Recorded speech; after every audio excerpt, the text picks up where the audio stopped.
Charlie Buffet, qui est le traducteur du livre de Wojtek, sur Wojtek Kurtyka de Bernadette MacDonald, et qui a aussi écrit beaucoup de livres chez nous.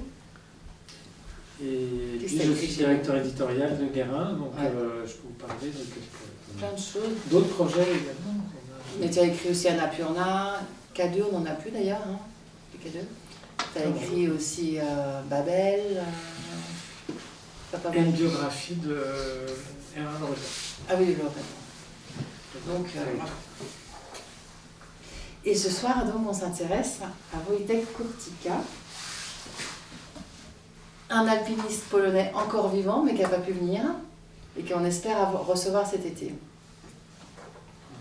Ça fera partie de l'histoire, on vous en parlera. Pourquoi est-ce qu'il vient pas... Mais ce qui serait peut-être pas mal, c'est de montrer, pour ceux qui n'ont pas en tête, la photo de couverture, qui est également, enfin, je ne sais pas si vous voyez d'ici, elle est en... Ouais, j'en ai un autre sous la main. Oui. Mais,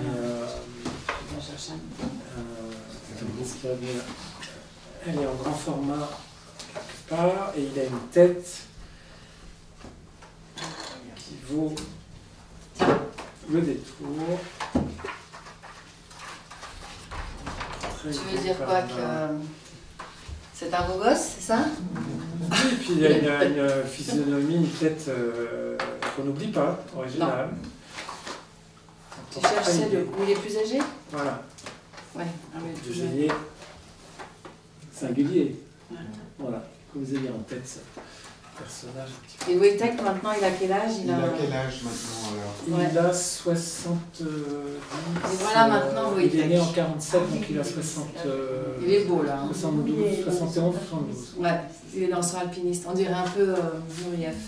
Ouais. Eh ben, on va parler de lui. Hein? Hein? Ouais, côté de ouais. pas. Ah ouais? Ah bah ouais. Tiens, je te fais un autre champ. Merci. Bon, allez, on attaque. Hein. Donc, il est né en 1947, ouais, c'est ça. Oui. En Pologne. À la fin des années 1960, le club d'escalade de Wrocław fourmillait de bons grimpeurs. Wanda Rutkiewicz, Bogdan Jankowski, Krzysztof Wielicki, toutes les futures stars de l'alpinisme polonais. Wojtek ajoutait une touche intrigante à cette communauté, avec son corps svelte et tendu vers l'action. Sa curiosité était sans borne, ses dons d'observation impressionnants dans le registre des émotions autant que dans celui des faits. Malgré cette sensibilité, il présentait au groupe une attitude presque arrogante que masquaient mal ses bandeaux hippies et ses chemises fleuries.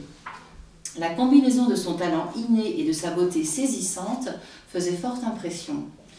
Sur les falaises proches de Wrocław, Wojtek rencontra Wanda, la belle et athlétique étudiante qui allait devenir la plus célèbre femme alpiniste de Pologne. Il tomba sous le charme de ses yeux profonds et de son sourire radieux, mais que pour quelques semaines. Son esprit était ailleurs, au granit, sous ses doigts. Wojtek ne faisait pas complètement partie de la communauté locale des grimpeurs, pas encore. Le club d'escalade avait des règles strictes et Wojtek était déjà rétif aux règles. Il imposait à ses membres des formations théoriques et pratiques et des examens pour évaluer leur progression. On était autorisé à grimper sans être supervisé qu'après un certain nombre de tests qui validaient la progression du statut de novice à celui d'expert. Une fois atteint un certain niveau d'expertise, on pouvait grimper sans supervision dans les Tatras et au-delà dans les Alpes. Wojtek n'avait aucune patience pour ce genre de choses. Seule l'escalade l'intéressait. Grimper tout en fluidité et en équilibre, sentir le grain du rocher, sa chaleur, éprouver sa solidité. La technique était un jeu nécessaire pour s'élever sur le rocher vertical ou surplombant. Il sculptait son corps. Il le voulait mince et gainé. C'était son instrument dans cette nouvelle passion. Il grimpait, grimpait, grimpait. Cette quête de perfection passa totalement inaperçue de l'Association polonaise d'alpinisme, la PZA. Il ne l'avait jamais formé ni testé et certainement pas autorisé à être grimpeur. Néanmoins, au moment de quitter l'université avec ce diplôme d'électronique non désiré, Wojtek Kurtyka était devenu l'un des meilleurs grimpeurs de Pologne. Son style fluide, intuitif et naturel lui avait valu un surnom, l'animal. Alors, je crois qu'on peut ajouter deux choses. C'est un, si vous arrivez à voir encore une fois une photo, parce que quand on dit le corps svelte, moi je trouve qu'il y a un truc qui a été incroyable, parce que j'ai travaillé sur ce livre comme traducteur et puis j'ai fait aussi la maquette. Peut-être que vous voulez le faire passer un petit peu la photo, mais donc il est à gauche là, de cette image. J'ai travaillé sur la maquette et je me suis aperçu à un moment donné qu'en arrivant au bout du bouquin, j'avais mis des photos de Courtica partout. C'est-à-dire qu'il a une telle présence, il est tellement photogénique que je l'avais mis partout et j'ai dû en enlever quelques-unes parce que ça c'est la première chose, c'est le côté très très visuel, photogénique de cet homme. La deuxième chose, c'est que l'intérêt de la biographie, d'un parcours singulier, c'est que là on raconte l'histoire d'un homme qui a dont on va voir qu'il a une destinée assez marquante, enfin qui a, les ascensions ont marqué l'histoire de l'alpinisme en Himalaya, les ascensions, les visions, la conception de l'alpinisme, mais il fait partie d'une cohorte, d'une génération qui s'est forgée dans la Pologne des années d'après-guerre, donc sous le régime communiste, dans un pays, on a mis au début du livre une photo de Wrocław en 1945, c'est une ville complètement détruite, donc il naît dans un pays qui est complètement appauvri, avec des mouvements de population incroyables, parce que les Allemands de Pologne sont rapatriés vers l'Allemagne de l'Est, les Polonais prennent leur place dans des fermes, il y a une espèce d'ébullition dans ce pays marqué par la guerre qui est assez impressionnante, puis le régime communiste, et pour peut-être certains d'entre vous qui ont connu les alpinistes polonais, pour cette génération-là, l'escalade a été vraiment un appel d'air incroyable. C'est-à-dire que aller dans les Tatras, grimper, et puis à partir de là, avoir des occasions de venir grimper dans les Alpes, ici à Chamonix, ou ensuite dans l'Himalaya, ça a été vraiment un espace de liberté pour sans doute aussi des personnalités qui étaient un petit peu remontes, qui avaient plus de mal à accepter la pesanteur de ce régime autoritaire. Et donc ça a été quelque chose d'assez formateur. Voilà. Ils sont très encadrés, mais en même temps ils se rebiffent contre lui seul surtout l'encadrement. Oui, parce que c'est sur lui, je ne pense pas que c'était le seul. Non, mais voilà, donc moi c'est ça que je trouve intéressant, c'est que c'est l'occasion de parler de ce terreau, de ce creuset qui a été vraiment, dont sont sortis les grands alpinistes, puis par la suite on va voir quasiment l'invention de l'alpinisme hivernal en Himalaya, qui a marqué l'évolution de l'histoire de l'alpinisme en Himalaya à partir des années 80, et dont on reparle aujourd'hui, puisque ça c'est un autre projet sur lequel on est en train de travailler, mais vous avez peut-être entendu parler, pour certains d'entre vous, il y a un peu plus d'un an, le sauvetage d'Elisabeth Revol, grâce à une expédition en grande partie, enfin une expédition nationale polonaise au K2, une hivernale, qui est un peu la queue de comète, la dernière expression de cette passion pour l'alpinisme hivernal. De cette période. Mais là, on parle de Coetica, qui est pas une génération, mais qui est justement un personnage très singulier dans cette génération. On va continuer dans son évolution. Donc, il est toujours dans son club d'escalade. Être le meilleur lui faisait du bien. Je dois avouer honnêtement que c'était bon pour l'ego, rigole-t-il des années plus tard. On m'admirait et bien sûr, quand on vous admire, vous en redemandez. C'est un piège. Avec les années, j'ai appris à voir le piège, mais à 21 ans, il n'en avait pas conscience. À ses débuts en falaise, il avait grimpé en moulinette et sur des voies équipées. Dans les Tatras, il dut apprendre à lire le terrain pour placer des protections. Où étaient les faiblesses du rocher? Dans quelle fissure pourrait-il placer un piton? Wojtek apprenait vite. Je voyais tout de suite comment ça fonctionnait, dit-il. Tu vois une fissure, tu plantes un piton, avant un pas difficile, tu plantes un piton, ça venait tout seul. Cette première saison avait été plombée par la météo exécrable, mais Wojtek en avait vu assez pour savoir que son avenir était là. Il n'était pas le seul, car la communauté des alpinistes polonais connaissait une croissance phénoménale. Ludwik Wilczynski, un grimpeur actif à cette époque, a évoqué dans un article de la revue Taternik l'importance de l'escalade dans la Pologne communiste de l'après-guerre. C'était un étrange mélange d'enthousiasme, de pauvreté, d'impression d'enfermement et de très relatifs avantages sociaux. Ni ma génération, ni la génération des années 1960 n'ont été affectés par la terreur stalinienne. Le monde autour de nous était imprégné d'un ennui mortel, presque palpable physiquement. C'est pourquoi l'escalade a eu un tel impact. Grimper pour la première fois, c'était découvrir la liberté. Tout débutant fait cette expérience, mais dans un monde où les possibilités de s'exprimer sont limitées, elle devient beaucoup plus intense. Ce choc et l'expérience d'un regard distancié sur la réalité socialiste ont été nos premières grandes réalisations d'alpinistes. C'est un peu ce que tu disais, oui. Voilà, et puis dans la bouche d'un expert polonais, donc plus fiable que moi, facile. Je vais revenir un peu sur ce que tu disais au début sur le mot, puisque le mot, il le prononce lui-même, et cette être le meilleur, ambition incroyable qu'on sent chez Kurtika, et qui donne une scène qui est racontée au début du livre, qu'on ne va pas trop dévoiler tout de suite, mais qui est assez intéressante dans Kurtika, c'est une personnalité complexe qui est à la fois, on l'a dit, super ambitieux, hein, qui se forge un corps, qui s'entraîne, qui va être aussi, perfectionniste, qui va être à l'avant-garde de ce qui se fait en alpinisme dans les années entre 75 et 90 quasiment, hein, donc en une longue période il va être très très actif, très ambitieux.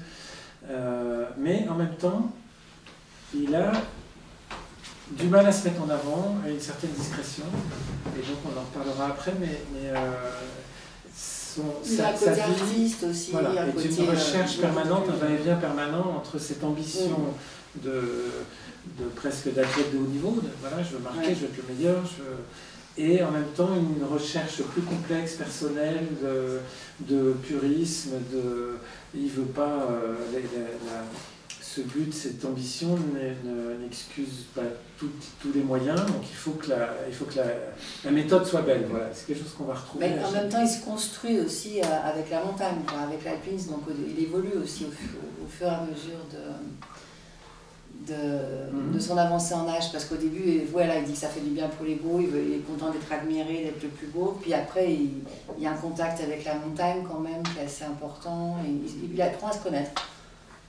Dans les grands moments de solitude, surtout quand ils sont en Himalaya et qu'ils attendent pendant des semaines et des semaines que le beau temps arrive. Oui, c'est l'intérêt d'une biographie, c'est qu'on est vraiment dans un grain de récit assez minutieux, donc on raconte vraiment, là, dans ce que tu viens de dire, on est vraiment dans le jeune Wojtek qui est encore en Pologne, là. Très ambitieux et qui s'est peu confronté, puisque ça va se produire pour la première fois après l'ascension hivernale du Trollwall en Norvège.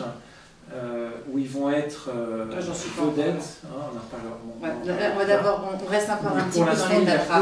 Il a peu été confronté à la notoriété et à la... Là, ça reste dans le milieu polonais. L'alpinisme hivernal dans les Tatras n'était pas quelque chose de nouveau. Les grimpeurs polonais fréquentaient depuis des années les parois herbeuses couvertes de glace pour tester leur technique et éprouver leur volonté dans ces conditions difficiles et cette météo inclémente. Pardon.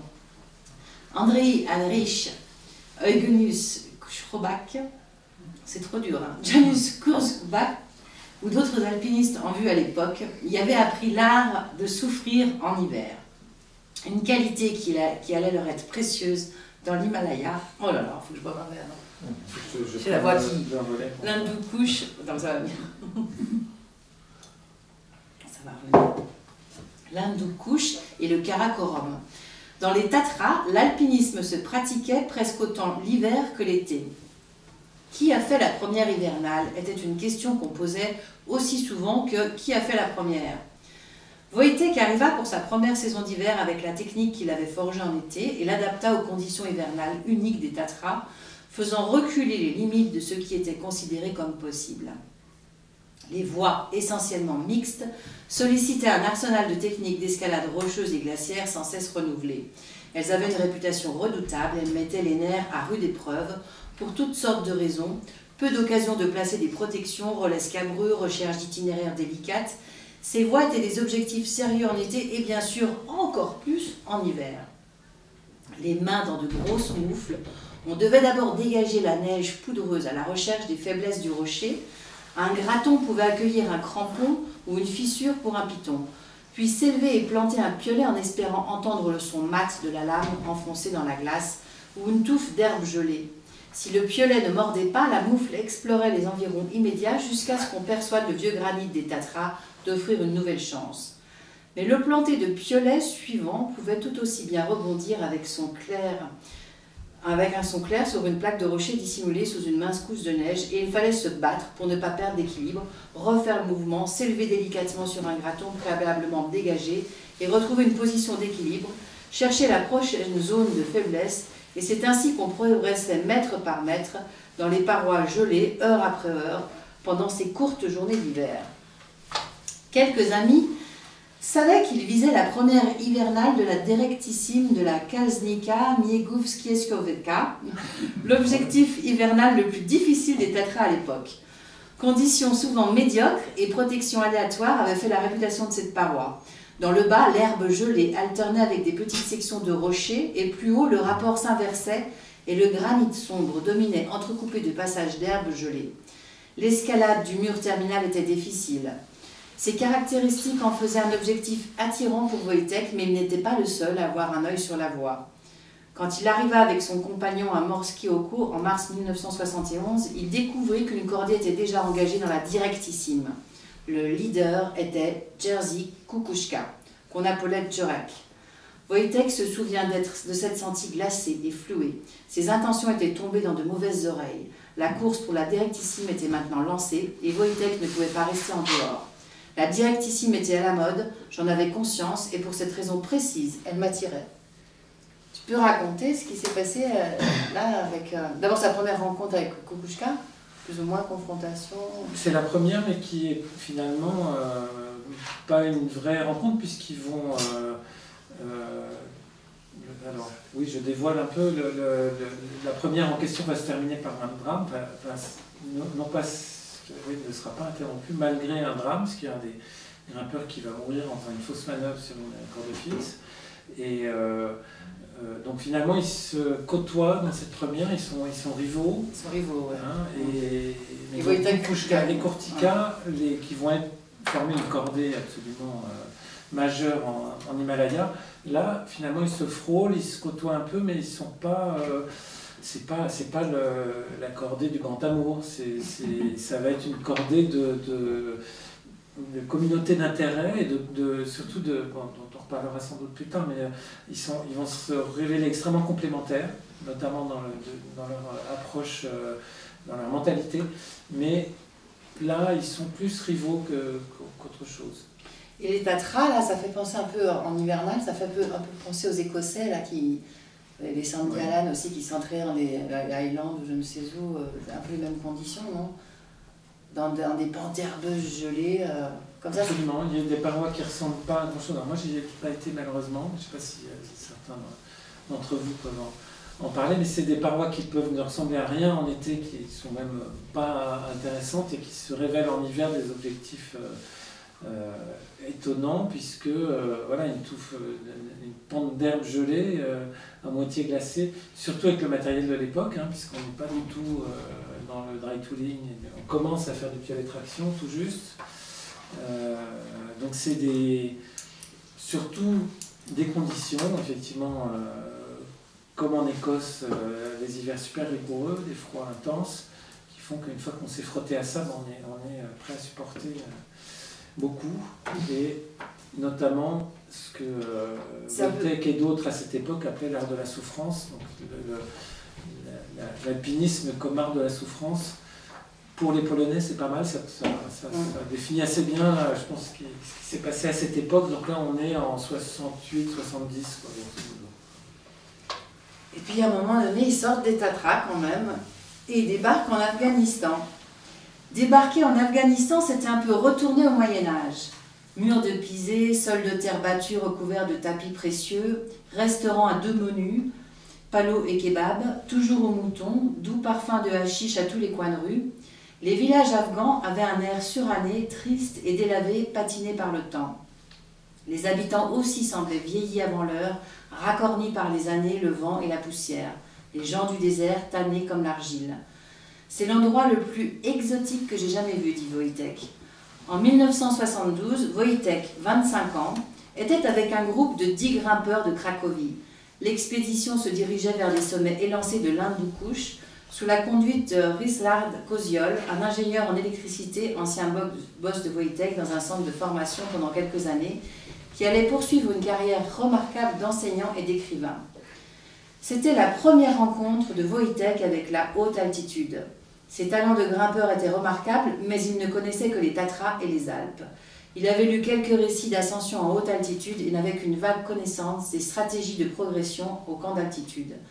Il savait qu'il devait laisser à son corps le temps de s'acclimater à l'air raréfié, mais dans son enthousiasme naïf, il s'imaginait gravir ces splendides géants comme il grimpait dans les Tatras, sans camp préinstallé, sans bouteille d'oxygène, sans corde fixe.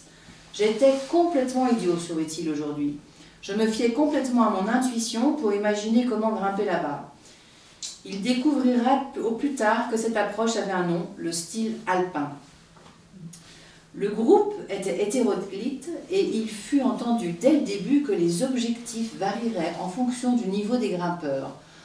Aussi bien équipés qu'ils puissent être, les alpinistes polonais ressemblaient à des gueux, des échappés du goulag, souriait Wojtek. Son pantalon, une production originale de la machine à coudre à pédale d'Eva, fut baptisé modèle Goulag 1971. Les chemises de coton un peu plus vieilles et visiblement fatiguées étaient des Goulag 1968. Pour les matelas de mousse, c'était Goulag Océan 1968. Le mot océan traduisait leur capacité presque illimitée à absorber l'humidité. Pourtant, à mesure que le groupe traversait les villages afghans, leurs frusques étaient scrutés comme des trésors de haute couture. Les bottes de feutre surdimensionnées modèle Goulag 1972 suscitèrent une telle convoitise que l'une d'elles disparut mystérieusement lors d'une étape. Il est difficile d'imaginer ce qu'on pouvait faire d'une seule botte de feutre. Tout débraillée qu'elle paraisse, la collection Goulag avait été confectionnée avec un grand soin.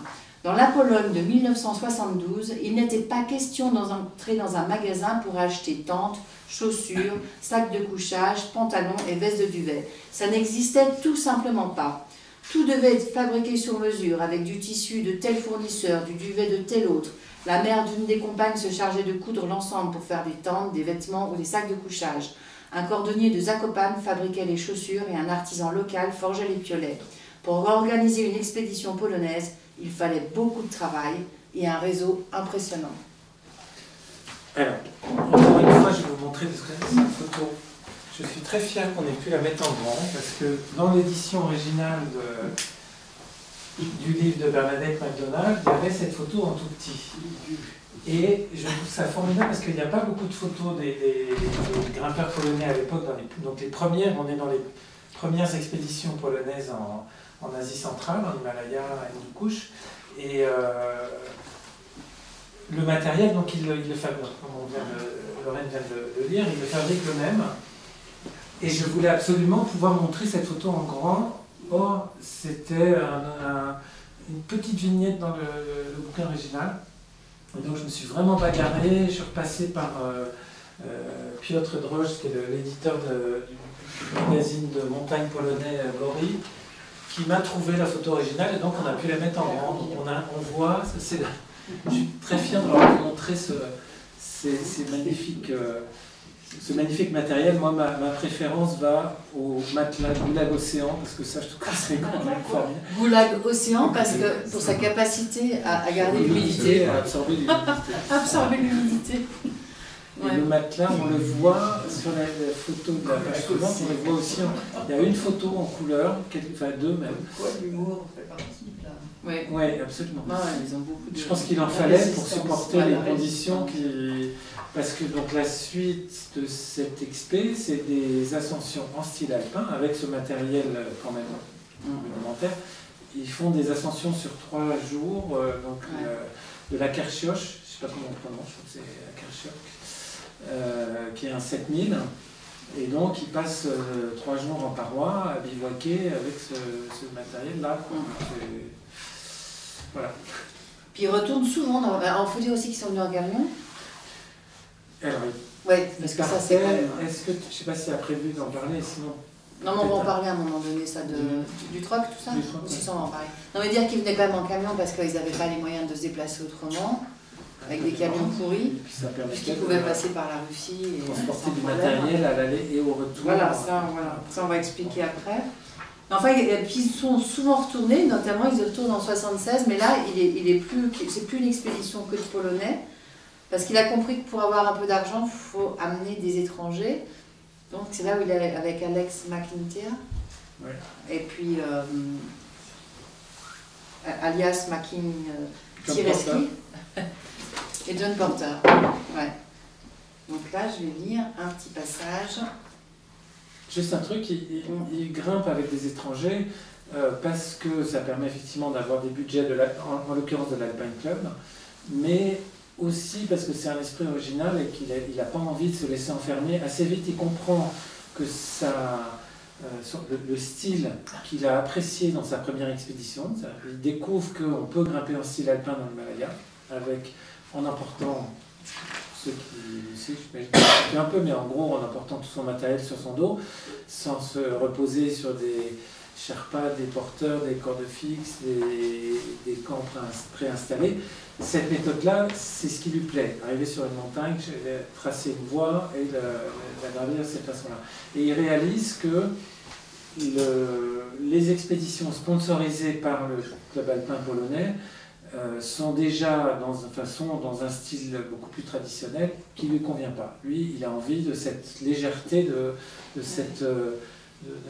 cette épure, cette approche qui est une épure, et il va la mettre en pratique dans le cadre de cette première expédition mixte internationale où il fait la connaissance de McIntyre et de John Porter, et ensuite ils vont se retrouver à repartir ensemble, parce qu'il a trouvé non seulement une façon d'avoir des budgets, mais aussi des gens qui ont la même approche que lui. La même sensibilité. Voilà, Ouais. la même sensibilité.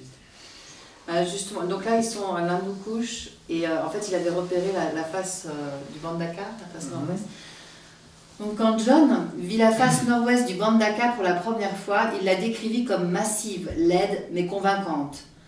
La réaction de Wojtek fut complètement différente. Quand j'ai vu le Bandaka, mon imagination vibrait comme avec de la bonne musique.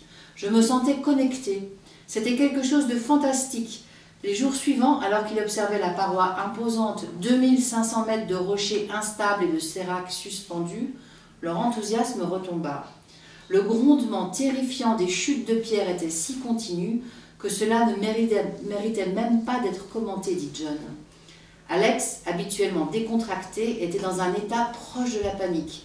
Ce qui le perturbait le plus, c'était la nature arbitraire de la trajectoire des pierres. 1 millimètre à gauche, elle vous sifflait à l'oreille. 1 millimètre à droite, elle vous explosait la tête.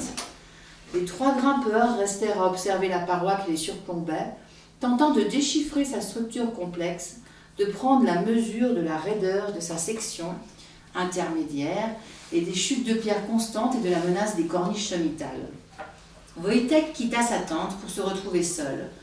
Son regard s'attardait sur l'immense mur qu'il venait pour escalader, 2500 mètres de pure frayeur, une échelle et une complexité dont il n'avait pas l'expérience. Il était partagé entre l'angoisse qui arrivait par vagues et la sensation intense que le paysage autour de lui était vivant. La montagne était vivante. Il aspirait à communiquer avec elle, mais n'y parvenait pas. Je m'en sentais très proche, mais elle ne me répondait pas. Cela venait-il de lui ? Lui avait-elle parlé sans qu'il sache l'entendre ? Dans Le mur et les livres de Jörg Louis Borges, écrit que certains lieux tentent de nous dire quelque chose, où on nous dit quelque chose que nous n'aurions pas dû manquer, ou sur le point de nous dire quelque chose. Pour Wojtek, cette intense communion spirituelle avec la nature, aussi frustrante soit-elle, fit de cette ascension du Bandaka l'une des plus importantes de sa vie. Son errance solitaire le transforma. Il revint au camp envahi par le sentiment qu'une communication directe, unique, jamais expérimentée avec cette montagne était presque à portée de main. Une connexion profonde à ce paysage sauvage, quelque chose de si profond qu'il était impossible de le partager. Alex, au même moment, éprouva un autre sentiment aussi intense, la peur. et elle était contagieuse. Wojtek se retira dans sa tente et envisagea de quitter la montagne. « Je n'ai jamais été aussi effrayé avant de m'engager dans une paroi, dit-il.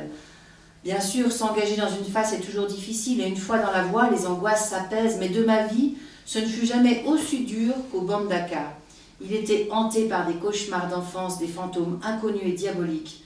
Une fois de plus, il ressentait une peur profonde et primitive, peur de chuter, de mourir. Finalement, après des heures de discussion, le calme et le sérieux de John le rassurèrent. Il devait être possible de grimper cette paroi et de survivre. La décision fut prise et Alex l'accepta.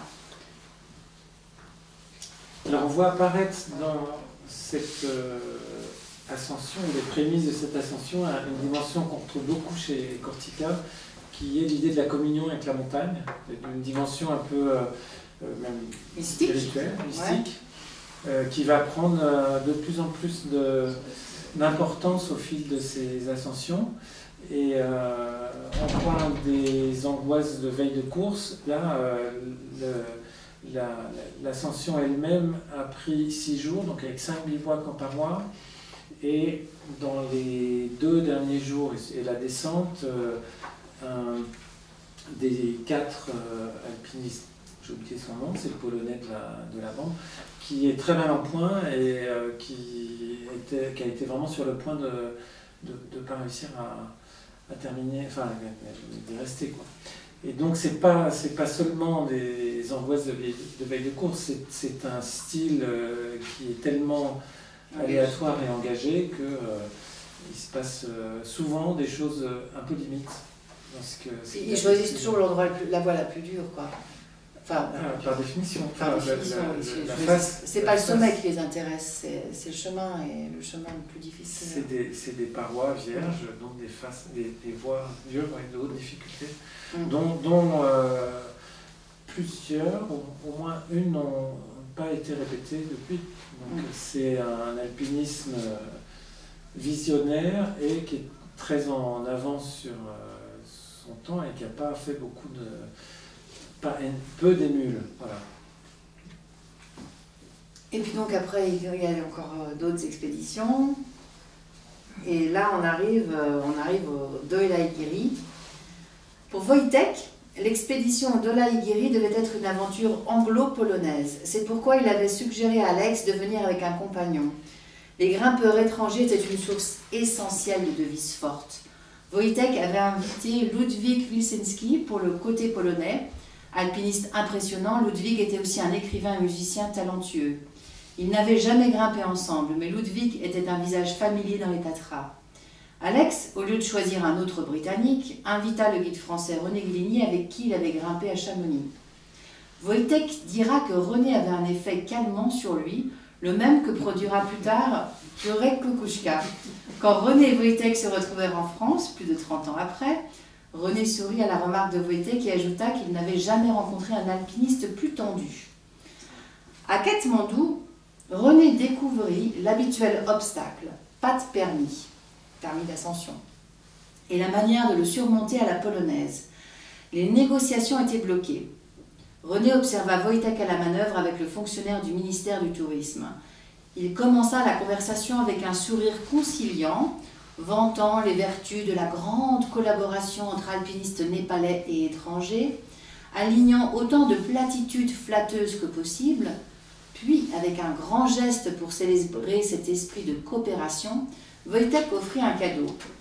René fut choqué de découvrir une vieille radio rouillée, bonne à jeter. Qu'avait-il en tête en offrant ce cadeau insultant? Étonnamment, le fonctionnaire l'accepta avec grâce et un sourire rusé. Il remercia Wojtek et ouvrit habilement un petit couvercle à l'arrière, découvrant un gros paquet de $. Il glissa la radio et son contenu dans le tiroir de son bureau et poursuivit la conversation sur les vertus de la coopération internationale, comme si rien ne s'était passé. Le permis arriva peu de temps après. En question de René, Wojtek répondit en haussant les épaules « C'est comme ça qu'on fait en Pologne ». Ça, c'est le côté système D des Polonais. Fréquentation régime oui, de fonctionnaires potentiellement corrompus dans des pays pauvres. Là, donc, de la Guéry, c'est le premier 8000 pour Wojtek, donc au Népal. Et voilà, c'est une anecdote, je ne sais pas si oui, bon, c'est arrivé à d'autres, mais... Donc le premier 8000, tu peux raconter un peu comment ça s'est passé, de la Guéry? Bon, en fait, ça s'est bien passé. Bien, oui, façon de parler. Il faut une première de la face Est, si je me souviens bien. Donc toujours en style alpin. Une ascension de la face en 3 jours, avec des bivouacs très aléatoires, très peu de matériel évidemment.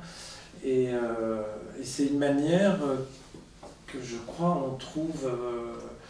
donc là on est en 82, si mes souvenirs sont bons. 80. 80, je pense que ça fait donc 30, bientôt 40 ans. Et je pense qu'il n'y a pas eu énormément de ce type d'ascension en style alpin dans des faces sur des 8000. Elle se compte, bon, pas sur les doigts des deux mains, mais je pense que ça reste quelque chose de très exceptionnel. Et là, c'est donc 5 ans après la première fois où Messner et Habler ont gravi un 8000 en style alpin. Et donc on est vraiment dans l'invention d'une nouvelle façon de grimper en Himalaya, qui est très aléatoire, qui est l'art de la souffrance appris dans les traces, et on le retrouve ici. Et donc ils vont jusqu'à l'arrêt sommital. Il leur manque, je crois, 100 mètres pour aller vraiment au sommet.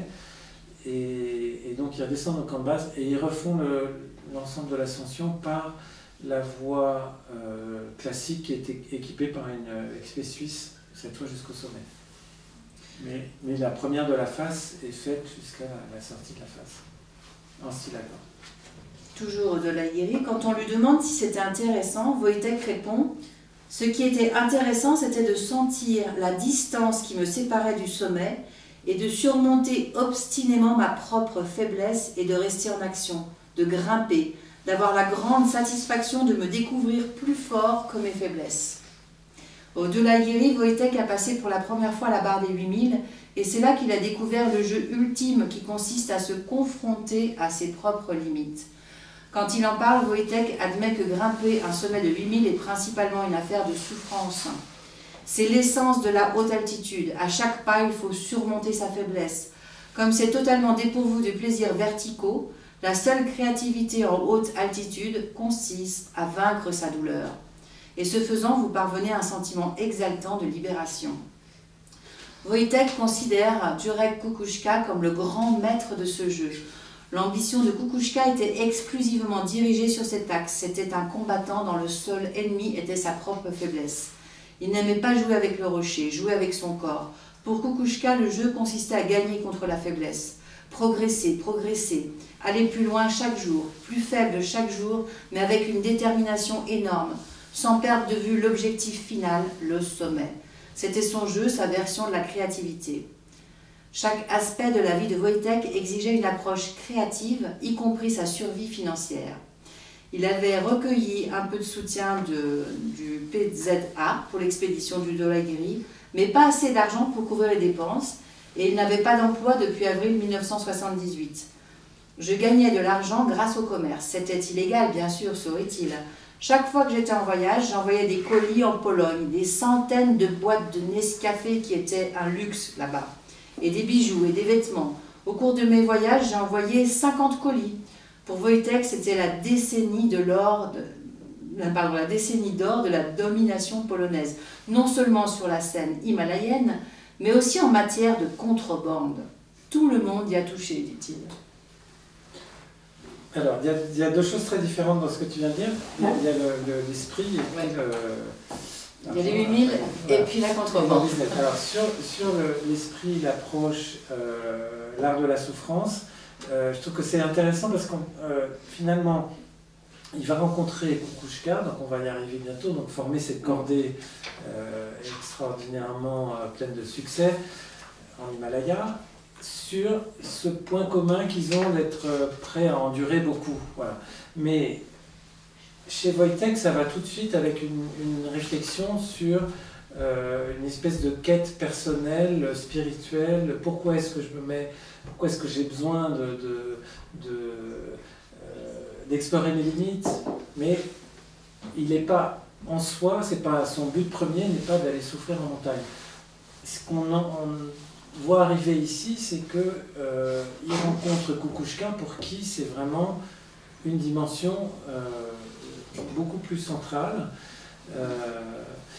Et Bernadette McDonald a vraiment je trouve, elle fait un travail qui est très anglo-saxon, c'est une biographie anglo-saxonne, c'est-à-dire qu'on explore un peu tout, on met tout à plat, y compris des choses qu'on a peut-être, nous, de ce côté-là de l'Atlantique, tendance à rendre un peu plus romanesque, ou laisser un peu plus dans le flou de pudeur.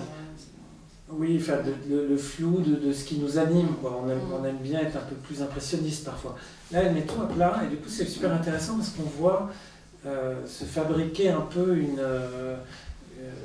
qu'est-ce qu'il y a dans la tête d'un himalayiste qui est prêt à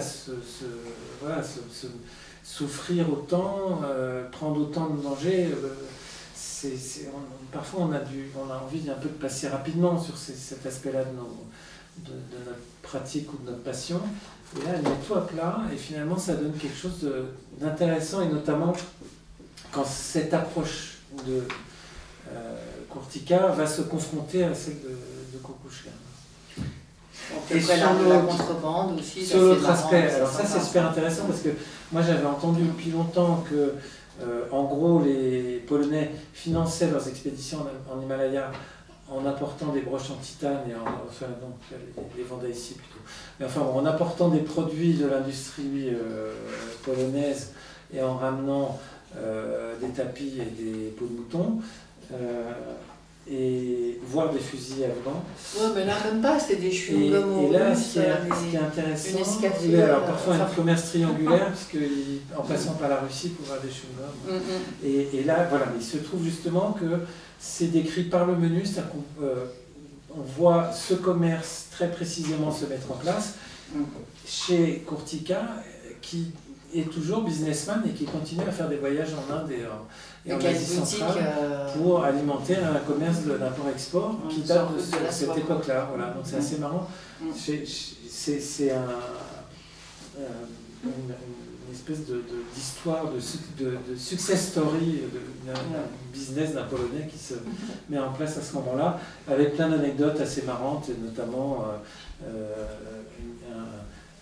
une histoire où il achète des rubis quelque part en Afghanistan, et puis il se retrouve confronté à des gens qui sont un peu brigands visiblement et qui veulent lui reprendre des rubis qu'il a achetés dans le village précédent, et plutôt que de leur donner, il les envoie dans le torrent, se fracasser sur un rocher et disparaître dans les eaux plutôt que de... Donc voilà. Et puis un jour il rencontre quand même le grand Reinhold Messner qui l'invite à participer à une expédition au Choyot. À sa grande surprise, Wojtek découvrit que le style alpin n'était pas au menu. Les Sherpas prenaient tout en charge, le camp de base, l'installation des camps d'altitude et des cordes fixes. Ils atteignirent environ 7000 mètres sur une arête ourlée de champignons géants et fragiles avant de se retirer. Pour Wojtek, l'aspect le plus marquant de l'expédition était de loin l'interaction entre les artistes et les grimpeurs. La tactique de siège n'avait strictement rien de créatif. L'alpinisme, selon lui, c'était bien plus que de s'élever vers un sommet. C'est essentiellement la tentative difficile de s'élever au-dessus de soi-même, écrira-t-il dans son livre. C'est conquérir sa liberté. Ce désir de liberté totale l'a conduit à grimper une lichte, comment tu dis ça? Unleashed, c'est un mot, mais que je reviendrai dessus. Voilà, unleashed, littéralement sans laisse. Je préfère utiliser ce mot parce que style alpin ressemble un peu à un rapport de comptable, saurait-il. Et d'ailleurs, il ne dit rien sur l'état d'esprit d'un grimpeur qui se débarrasse de sa laisse. Sa définition de laisse, des cordes fixes, des camps installés, tous ces équipements qui créent une vraie toile d'araignée sur la montagne. Cela tue le sens de l'alpinisme, insiste-t-il. C'est un écheveau. Un écheveau peut fournir un sentiment de sécurité, mais il faut disparaître le sentiment de liberté et le lien véritable qu'un alpiniste peut établir avec la montagne, c'est comme gravir une voie de libre en tirant sur les clous. Il faut souligner que de nombreuses voies tracées sur des 8000 ne comptent pas de véritables ascensions, dit-il. Au cas 2, la première ascension a fait de l'arête des Abruzzes un monstrueux fouillis de cordes qui aujourd'hui encore forme une construction totalement artificielle. L'arête des Abruzzes reste vierge. Il cite d'autres montagnes très fréquentées. À l'Everest, les grimpeurs utilisent sans se poser de questions les cordes fixes et les échelles de la cascade de glace. Et je ne parle pas du viol par les Russes des faces ouest du K2 et du Makalu. Wojtek avait besoin de se libérer de cet écheveau pour se sentir proche de la montagne. Il faut savoir briser ses chaînes pour être capable de danser l'instant. L'expérience au Choyou avec Messner le laissa donc indifférent. En revanche, il garde un souvenir ému des journées en altitude dans la face est du Dologiri, des semaines passées à chercher la clé de la face ouest du Makalu avec Alex et Jurek. Au Dologiri et au Makalu, il dansait. Oui, ce qui est intéressant, c'est que cet affrontement avec le style traditionnel des cordes fixes et des expéditions lourdes se produit au sein d'une expédition dirigée, je crois que c'est une hivernale, c'est en au Choyou, Ouais. mais c'est donc une expé dirigée par Messner, qu'on présente toujours comme l'inventeur du style alpin, et c'est vrai, c'est-à-dire qu'il a été le premier à faire un 8000 en style alpin, le Broad Peak en 75, et le Hidden Peak en 75, et Messner a eu une période hyperactive et en 82, il est devenu suffisamment célèbre, il a suffisamment de budget pour organiser une grosse expé où il a moins envie de prendre des risques, moins envie de s'engager. Il le refera ensuite à plusieurs reprises, mais là, cette expé-là, c'est pas du Messner au sens où on l'entend traditionnellement. Et ça permet à Courtica d'exprimer sa vision et ce qui est à l'origine du titre de ce livre, Un art de la liberté, qu'on a gardé de l'anglais, The Art of Freedom. Courtica est toujours en recherche de ce contact, ce lien spirituel, intense, intime avec la montagne, et il le perd dès lors qu'il y a cette présence des chevaux des cordes fixes, et qui se retrouve donc licht, lié, prisonnier, enchaîné à la montagne. D'où unleashed, unleashed, un mot que j'ai choisi de laisser en anglais parce que il est ambigu en français. Unleashed, sans laisse, c'est un peu bizarre. Déchaîné, oui, déchaîné, c'est un des sens. Il a deux sens en anglais. Unleashed, c'est qu'on n'a pas de laisse, on est libre, et on est aussi déchaîné, ça a aussi un sens. Et donc, même si l'anglais n'est pas la première langue. Désenchaîné. Unleashed, non, déchaîné, dans Unleashed, c'est un rocker sur scène, il est unleashed, se déchaîne. Voilà. Donc, et Courtica a beau ne pas avoir l'anglais pour première langue, il est sensible aux deux sens du mot. Voilà. Donc c'est pour ça que j'ai choisi de laisser ce unleashed quelque part. Bon, après, il y a l'expédition au Gasherbrum entre Wojtek et Jurek, là c'est un Kukushka, avec Kukushka. C'est aussi un grand moment, enfin ça c'est à lire dans le livre, on va pas tout raconter, mais c'est un très beau moment où deux personnalités se confrontent quand même, hein, mais ça se passe bien quand même, malgré, ils se complètent en fait. Oui, avec un épisode que Courtica a bien détaillé dans ses entretiens avec Bernadette MacDonald. Ce qui lui est reproché par des gens, il faut le dire aussi, c'est les Polonais restent très attachés au personnage de Kukushka, qui effectivement est très différent de Courtica, et Kukushka ne sort pas vraiment grandi, il est un peu étrillé par Courtica dans leur affrontement, et notamment il raconte dans cet enchaînement au Gasherbrum, il raconte un épisode qui n'est pas vraiment à l'honneur de Kukushka, c'est qu'à un moment donné, Courtica perd un crampon, et donc le soir elle bivouac, et puis il se dit qu'est-ce qu'on fait demain? Et Kukushka dit bah, tu m'attends ici, moi je vais au sommet. Et, puis, et en style alpin, hein, ce genre de. Et lui, bloqué là, ne pouvant plus descendre sans son crampon, sauf à compter sur son compagnon pour l'assurer. Bon, c'est vrai que là, il le laisse. C'est un peu tombé, quoi. Et donc finalement, il dit mais non, ça va pas, tu vas pas me laisser là, on y va ensemble. Et puis on verra bien. Et donc ils repartent ensemble et ils retrouvent le crampon en main. Et donc l'histoire est oubliée, mais, ouais, mais pas. C'est un peu de peau quand même. Kortika n'a pas complètement oublié l'épisode. C'est-à-dire que. Et il en reparle au moment de faire un portrait, donc ce portrait un peu grinçant de Kukushka, au moment où ils vont se séparer, il raconte que finalement, ce qui l'éloigne de Kukushka, c'est l'indifférence de Kukushka à la disparition de ses compagnons. C'est-à-dire qu'il y a un moment où Kukushka va se lancer dans la course aux 14 000 avec Messner. Il se retrouve en 86, donc Messner a fait 12 8000 et Kukushka a dû en faire 10, mais comme il va très vite, il fait des hivernales, il enchaîne, il espère griller Messner au poteau. Et donc il enchaîne les expéditions, il fait 2 8000 dans le même hiver, il en refait un dans le printemps suivant, donc c'est une espèce de boulimie. Et dans cette boulimie, il y a des compagnons qui disparaissent et qui le laissent quasiment indifférent. Voilà. Et Kortika est très choqué, a posteriori, donc reparlant de cette période-là, qui est celle où il s'est éloigné de Kukushka. Il dit je trouve ça insupportable, son indifférence à la disparition de ses compagnons. Et donc qu'il a senti un petit peu dans cet épisode qui finalement s'est bien terminé, du crampon perdu, mais où il a senti que finalement Kukushka était prêt à le laisser tomber pour aller au bout de son sommet, et sachant que il n'aurait pas attendu autre chose de Kortika, c'est-à-dire que lui était prêt aussi à ce que son compagnon le laisse tomber. C'est-à-dire que pour lui, le sommet valait qu'on laisse tomber un compagnon. Raconté par Kortika, encore une fois, et il est un peu contesté par des gens qui disent mais non, Kukushka n'était pas aussi brutal que ça. Là, il y a une théorie par rapport à toute cette hécatombe de Polonaises il y a quand même beaucoup de Polonais décédés en montagne à cette période-là.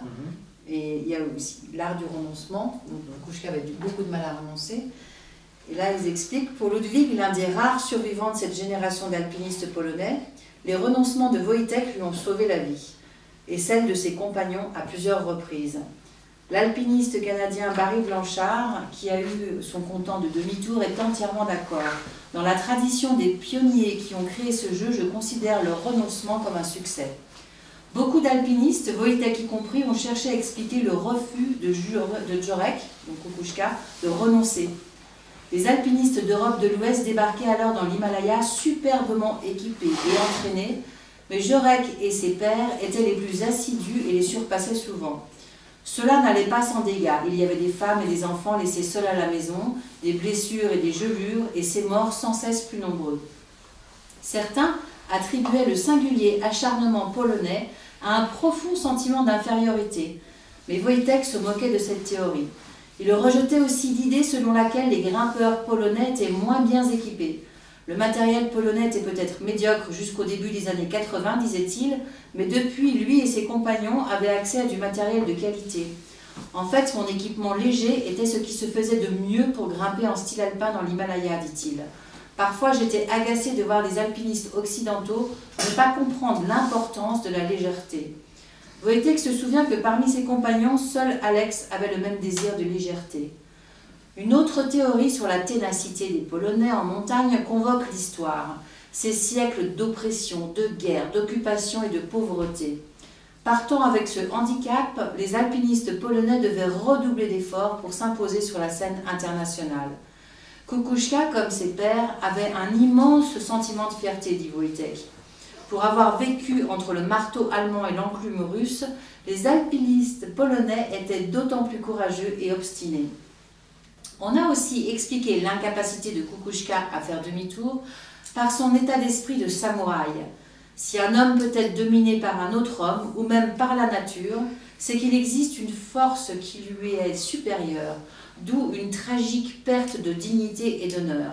Wojtek connaissait cet état d'esprit qui peut conduire au Bushido, la voie du guerrier, une tradition issue du bouddhisme zen et du confucianisme dans le système féodal japonais. Le Bushido exigeait loyauté sans faille, sacrifice de soi, indifférence à la douleur, voire le martyre. Il rappelle le code d'honneur du chevalier polonais qui interdisait la retraite. Wojtek y retrouvait la manière d'être de Kukuczka. Il était exceptionnellement audacieux et c'était probablement dû à un sens profond du devoir dans une tradition polonaise de bravoure. Et il ajoute « Je suis sûr à 100% que cette attitude explique sa tragédie finale. Kukuczka n'a presque jamais échoué, et si cela lui arrivait, il était remué jusqu'à la moelle. Il était profondément religieux et demandait à son Dieu « Pourquoi m'as-tu fait ça? Je n'ai rien fait de mal dans ma vie, j'ai suivi ton chemin, je ne le méritais pas. Pourquoi? Pourquoi ?»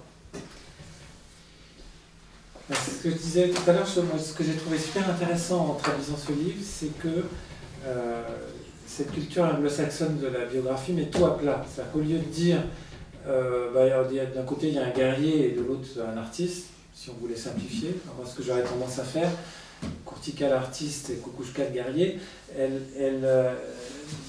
explore les racines de d'où ça vient, donc la dimension nationaliste, donc à chaque fois c'est des hypothèses, c'est des questions, c'est l'interprétation que peut en apporter Kurtika, mais on sort de là en ayant exploré pas mal de petits recoins intéressants. Moi ça m'a toujours intrigué, cette façon dont l'alpinisme, pourquoi est-ce que l'alpinisme continue à avoir cette réputation d'art guerrier? Pourquoi est-ce qu'on continue, dès qu'il y a un drame en montagne, à entendre parler de victoire, conquête, défaite, guerre, tous ces mots de vocabulaire guerrier qui, moi, me heurtent, qui restent, qui continuent à coller à l'alpinisme. Je trouve qu'en faisant cette exploration des deux personnalités de Kurtika et Kukuczka, on en sort avec un peu plus d'éléments. Il y a des éléments très spécifiques polonais, le fait que c'est un pays qui sort d'une défaite, qui est occupé encore, qui a été sous la coupe des Allemands puis des Soviétiques, qui a besoin de revanche. Aspect qu'on retrouve encore aujourd'hui, c'est-à-dire que moi j'étais au festival de l'ADEC en Pologne à l'automne, où on glorifiait l'expédition qu'avait tenté l'hivernale du K2. Il y a un enthousiasme encore aujourd'hui en Pologne sur les hivernales, et encore qui n'est pas du tout éteint, hein, et dont on explore un peu les racines. Mais ce n'est pas la seule dimension, et la dimension religieuse chez Kukuczka peut aussi participer de ça. Donc, pour moi, c'est vraiment une... Mais il faut dire aussi ce que les gens ne savent pas forcément. Donc Kukuczka est décédé dans une ascension... Oui. C'est pas évident. Donc, alors, Kukuczka, pour rappeler, donc, a été le deuxième à faire les 14 8000, juste après Messner. Il a terminé en 86, à fin 87, un an après Messner. Et il est retourné donc en 89 dans la face sud du Lhotse. Il dirigeait une très grosse expédition de style himalayen traditionnel dans la face sud du Lhotse, qui était le dernier grand objectif en Himalaya. Et il est mort sur la rupture d'une corde fixe, donc, concrètement, mais pratiquement parce qu'il s'est acharné, ce qu'on entend bien dans par refus de l'échec. Donc, s'est acharné au point de prendre une dose de risque qui devenait clairement au-delà de ce qui se pratiquait. Alors que Wojtek, il y a beaucoup d'expéditions qu'il n'a pas menées jusqu'au bout parce qu'il a su renoncer beaucoup de fois en fait. Hein. Voilà, donc c'est ce qui est dit au début de l'extrait, c'est l'art de faire demi-tour, savoir faire demi-tour.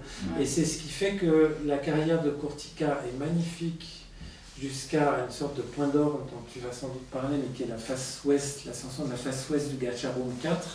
Avec Kushawar, ouais. Donc, Gachabrum 4, c'est le pauvre petit sommet qui est le premier des non 8000 qui fait 7985 mètres. Oui, il arrive. Il lui manque juste quelques mètres pour faire un 8000, donc on n'en parle pas.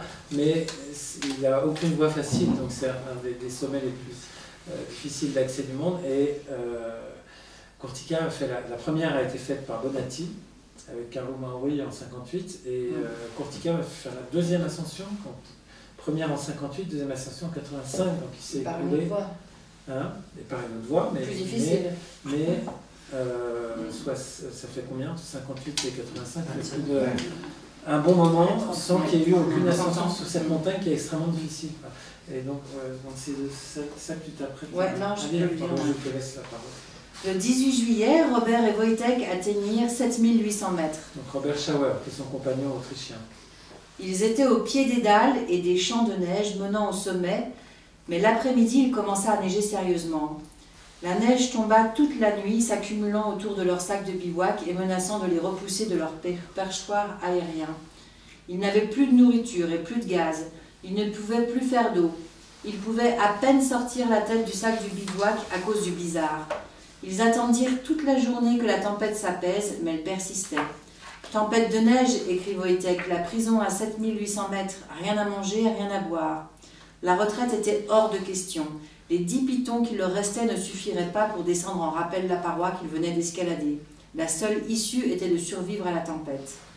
Privés de sommeil, affamés, assoiffés, hypoxiques et stressés, ils sombrèrent dans un état délirant.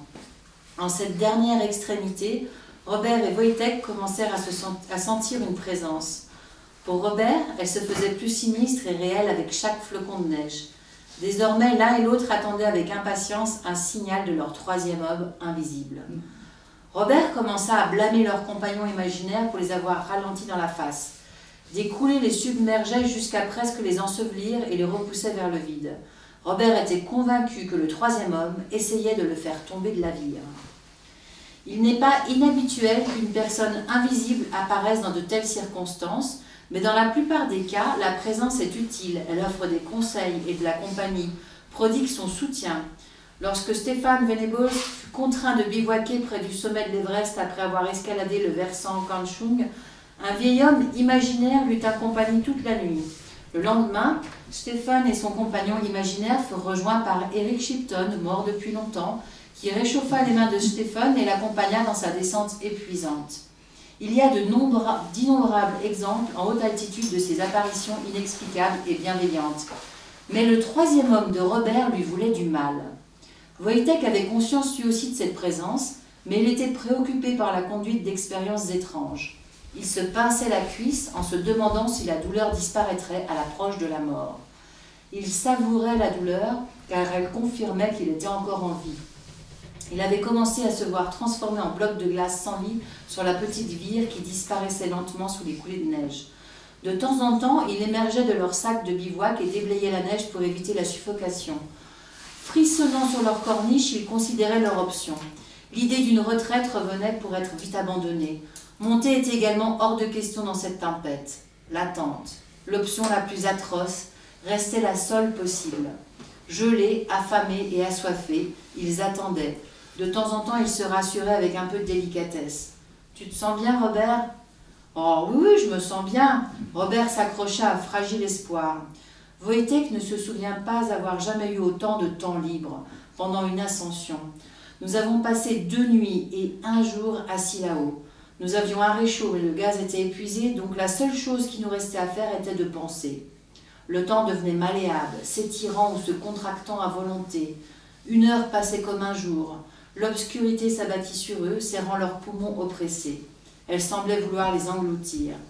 Les pensées de Wojtek dérivaient vers des eaux dangereuses. La mort était quelque chose dont il avait souvent rêvé dans le passé, et maintenant elle semblait inévitable et à peine inquiétante. Le plus important pour lui était d'être pleinement conscient de l'expérience, être parfaitement conscient du passage, particulièrement dans ce lieu sauvage et reculé. C'était intéressant. Alors, je pense que là aussi, une petite précision, enfin, complément. Face ouest du G4, je ne sais pas si vous voyez, on pourra faire tourner le livre une fois de plus. On a parlé de l'art de faire demi-tour, mais si vous voulez regarder, en fait, il s'engage, une fois engagé dans la face ouest du G4, assez vite, ils ne peuvent plus faire demi-tour parce que ce serait ingérable de tirer des rappels dans cette face. Donc il y a 6 bivouacs, ils font 6 bivouacs, et la scène qui est racontée là, c'est donc 6e et 7e bivouac, qui sont tout près du sommet, ils doivent être à 7008, 7009. Oui, ils sont à 250 mètres. Dans le gros mauvais temps. Voilà. Moi j'ai tenu dans le livre ce qui est. Donc c'est une écriture grand public, ça reste très accessible, il y a peu le moins possible de données techniques, mais j'ai tenu à ce qu'on conserve ces tracés de voies, parce que c'est extrêmement parlant. Et si vous regardez, pour ceux qui ont le livre entre les mains, le tracé de la voie ne va pas tout à fait jusqu'au sommet. Et donc ils ont reconnu qu'ils ont sorti la face, mais ils se sont arrêtés. Et donc l'art de faire demi-tour, là, il s'est exprimé à 7900 et quelques mètres, mais vraiment tout près du sommet, c'est-à-dire qu'il leur reste une portion d'arête, mais ils sont tellement épuisés par leurs 2 jours, et puis avec chacun leur compagnon imaginaire, leurs hallucinations, déshydratés. Donc les hallucinations, c'est assez, en grande partie, c'est un facteur très important lié à la déshydratation. Donc ils n'ont plus de réchaud, ils n'ont plus d'eau, et donc voilà. Et la descente va être absolument épique. Et ils s'en sortent quand même. Et ce qui permet d'avoir le récit. Merci Il y a peut-être beaucoup d'autres récits comme ça qu'on n'a pas connus, parce que ça c'est bien terminé. Et donc c'est le résultat d'entretien avec Béatrice Bernadette McDonald a fait Parce que c'est intéressant ce qui est dit. C'est développé, je trouve, ce qu'il ressent. Ah oui, ça va loin. Oui, il a vraiment joué le jeu, et puis jusqu'au final, alors je ne sais pas si tu as en parler, mais c'est presque... Si on peut le dire. Puisque là, on va aller... On va pousser... Non, je pensais à autre chose. Mais ça, c'est pas mal qu'on n'en parle pas, parce que c'est compliqué à aborder, mais elle a été assez loin dans ses entretiens pour que Courtica développe ce qu'il appelle sa vision de créa. Donc lui, il a une espèce de croyance personnelle qu'il appelle créa, qui est sa force motrice, son inspiration, mais qui est quasiment une religion personnelle, quoi. Et donc il y a un moment où on est limite... alors personnellement, moi, si j'ai fait des biographies, je n'aurais jamais été capable d'aller jusque-là, c'est-à-dire de prendre au sérieux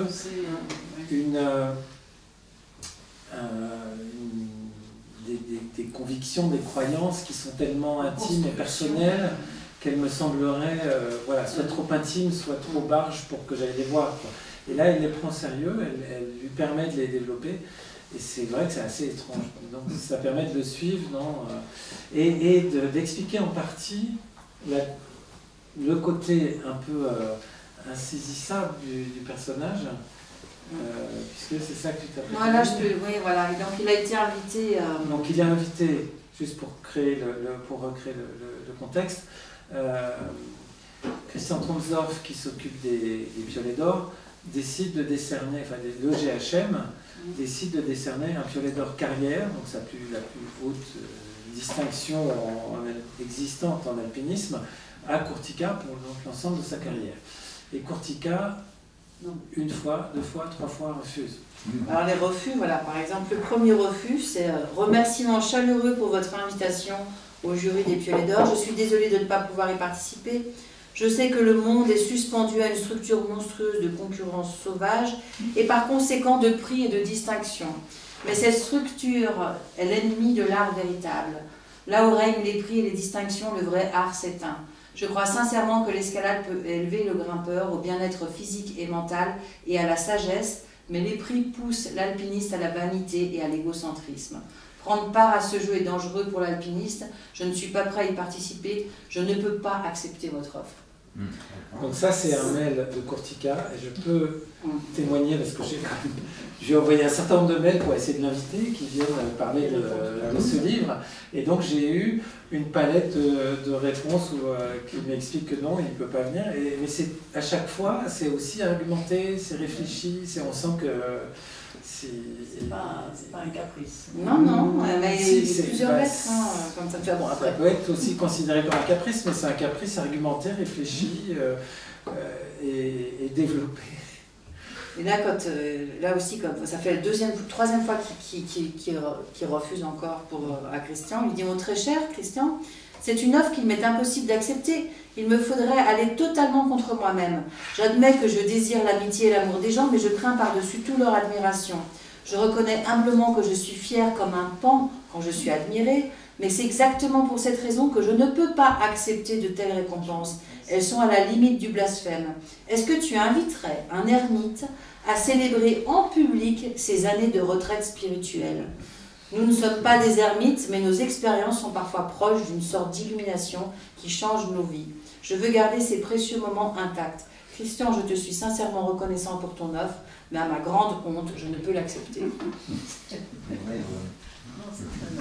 Moi, je trouve ça même émouvant. C'est super émouvant, ça qui dit un truc. Non, c'est vraiment...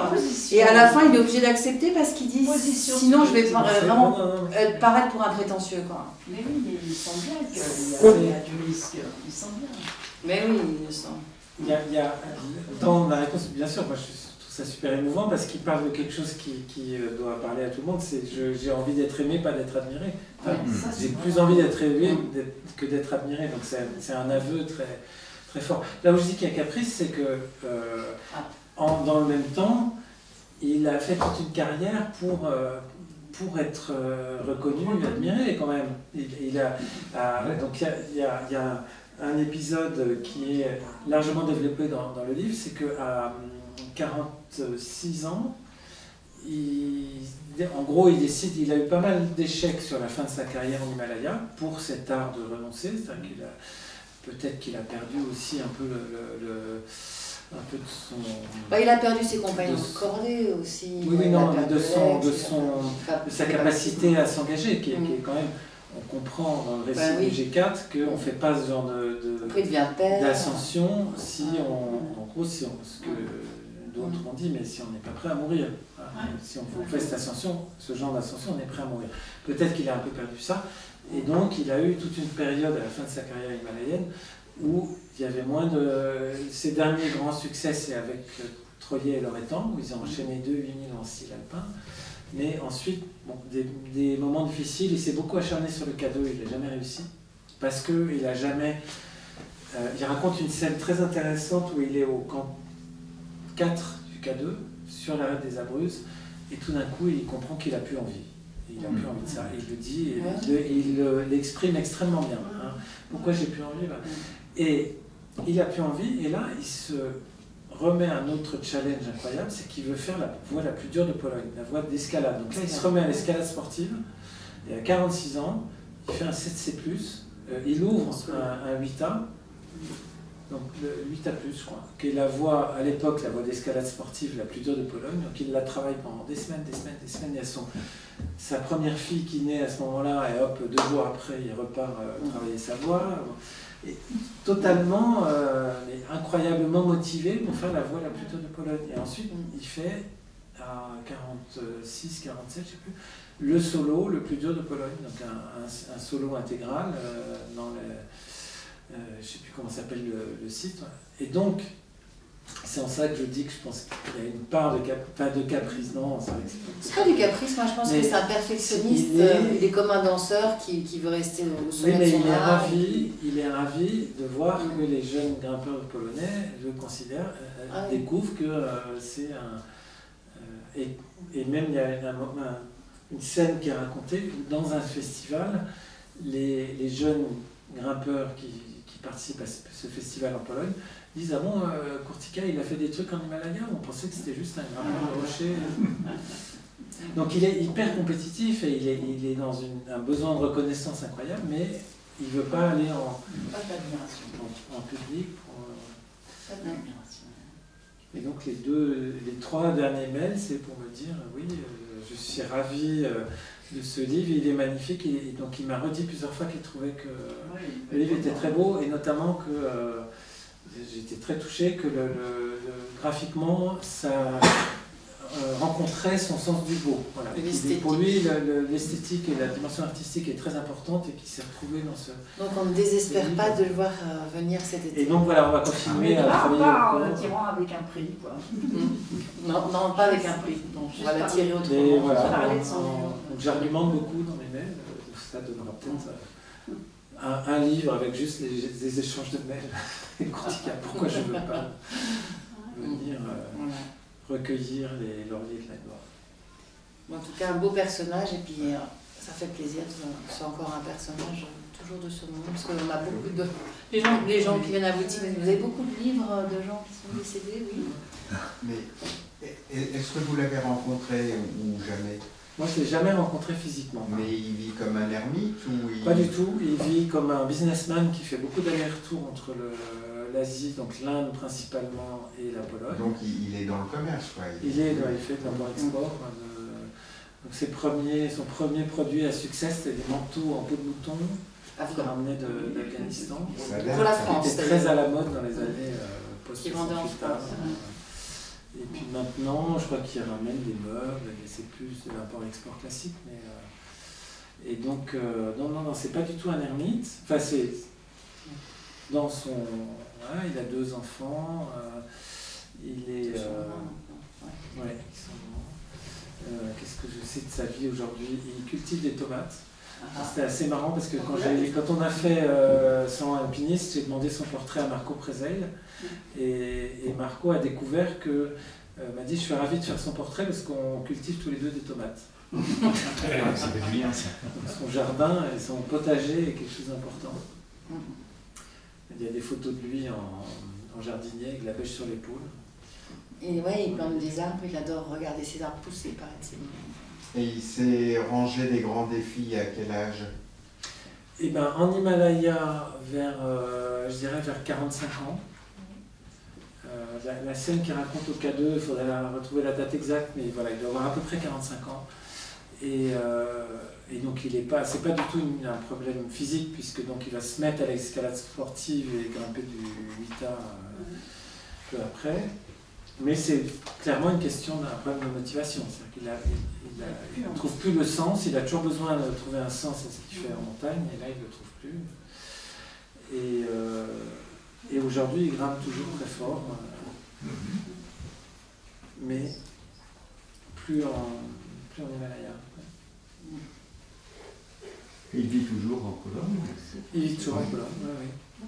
Il semble agir par une assez grande transcendance, spiritualité. Oui. Il a à peu près 60 ans. 72. Ah pardon, 72. Donc il a vécu tous les grands événements qu'on connaît depuis 89. Ouais. Est-ce qu'il y a une correspondance, une corrélation avec une forme quelconque d'engagement politique par rapport au bouleversement qu'a connu la Pologne et actuellement, évidemment, une situation surprenante quand on pense donc à Dubček et à la révolution. Alors, je ne peux pas répondre parce que je ne suis que le traducteur, donc et je ne l'ai pas... Donc, vous avez compris que je n'ai pas pu le rencontrer, malgré... J'aurais beaucoup aimé. Et donc, l'aspect politique, il est présent dans le livre au début, c'est-à-dire pour expliquer qu'il est... mais moins pour des raisons politiques que parce que c'est un esprit libre et un peu un électron libre. Il est pas bien dans sa Pologne communiste, il a envie de s'échapper. Il se confronte à des fonctionnaires étroits d'esprit, à des membres du parti qui l'encartent, qui veulent l'encarter, qui veulent le pousser à un moment donné à dénoncer ses camarades pour pouvoir avoir des autorisations d'aller grimper à l'étranger. Donc l'aspect politique, il est un peu présent au début du livre et plus du tout après. C'est-à-dire qu'on ne sait pas quelle position il a eue au moment alors en fait, il est toujours à l'étranger. Solidarność, il y a un moment où on mentionne Solidarność parce que ça rend les expés difficiles et c'est un moment où il participe à une expé au K2 qui est organisée par Wanda Rutkiewicz en 90, juste après non, ça, je dis des conneries, 82, Solidarność. Et donc, juste à ce moment-là, il y a une expé au K2 que Wanda Rutkiewicz arrive à monter malgré tout. De femmes. Et donc, non, je crois que c'est pas celle-là. Non, c'est pas ça, non. Non, Il y a sa ou alors ils copine qui sont. meurt. Si, oui, non, exact, t'as raison. Vanda monte une expé de femmes et eux arrivent à se raccrocher à ce projet-là. Donc là, on voit passer un petit peu donc les grandes grèves de 82, mais après 89, c'est juste mentionné comme dans l'impact que ça a dans son activité. Je pensais plus au radicalisme religieux des dernières années en Pologne, puisque un homme comme ça, autant agi par la spiritualité, on pourrait imaginer qu'il se soit aussi engagé dans une forme de radicalisme. C'est une hypothèse. Non, mais là, franchement, c'est pas présent dans le livre, mais je crois vraiment pas que ce soit le cas. C'est un radicalisme spirituel, oui, ça, dans son... Et personnel, mais pas politique. Voilà, sa religion hyper individuelle, personnelle, quoi, qui est vraiment sa propre création, où il essaie de relier sa pratique en montagne avec, avec ses croyances personnelles. Voilà. Donc ça c'est très développé. Mais c'est pas, mais je pense pas que ce soit quelqu'un, c'est quelqu'un qui est pas qui est pas engagé dans la société, qui est trop individualiste pour ça. C'est un ermite, hein. Un ermite nomade. Ça existe, hein. Ouais, c'est un ermite. Et dans ces... Il n'est pas assez nomade pour venir à Chamonix. Dans ces deux activités, il y a une ambiguïté entre, dans le commerce, il y a très peu de religion. Hein. On est d'accord. Et son activité d'alpiniste, je ne sais pas comment on peut être aussi intégriste dans sa passion sportive et après se mettre dans le commerce. Moi je pense que c'était le système D, il n'y avait que ça à la base pour pouvoir alimenter ses voyages. Et c'était... Puisqu'il avait la chance de partir, c'était comme... Oui, mais maintenant, il n'est plus dans le système. Après, mais après, vous changez de boulot quand vous avez déjà 40 ans et que ça fait... Enfin, il s'est embarqué là-dedans, je pense qu'il n'a pas... Alors dans ces derniers mails, je sens qu'il se sent un peu prisonnier de ce business dont il a besoin pour vivre et que je ne pense pas qu'il le fasse par passion, il le fait parce qu'effectivement il a besoin de vivre. Et la religion, s'il y a un aspect qui est important, c'est que son père est un écrivain athée, enfin, un écrivain connu en Pologne, athée, revendiqué comme athée, et lui-même... jamais... c'est difficile d'être athée en Pologne, athée déclaré. Ça devait être plus facile en 45-50 que aujourd'hui. Je pense qu'il est athée. Mais bon, il a jamais, comme les Occidentaux, eu des sponsors. Enfin, il fallait qu'ils se débrouillent, quoi. Oui, il est alors, une façon de fonctionner. J'ai parlé de l'histoire, mais je ne suis pas très à l'aise avec cette histoire de religion un peu personnelle, parce que finalement, ça m'est un peu trop lointain pour que j'arrive à en parler bien. Mais il se revendique absolument comme athée, même un peu en opposition à la pesanteur de la religion en Pologne. Anticlérical. Anticlérical. Anticlérical, absolument. Ouais. Ouais. Et puis surtout, il aime la liberté par-dessus tout, supporte pas qu'on lui impose quoi que ce soit. Donc, c'est peut-être ça sa religion, la liberté, non? Même des piolets d'or. Absolument. Ouais. Et même une invitation à Chamonix pour venir à parler de... Ça, il n'y a pas d'histoire de religion. Il va peut-être venir, on verra. On va peut-être y arriver. Et Yéné, il n'est pas venu là ce soir? Ça, c'est notre histoire. Ouais. On en parlera. Merci de votre attention. Merci.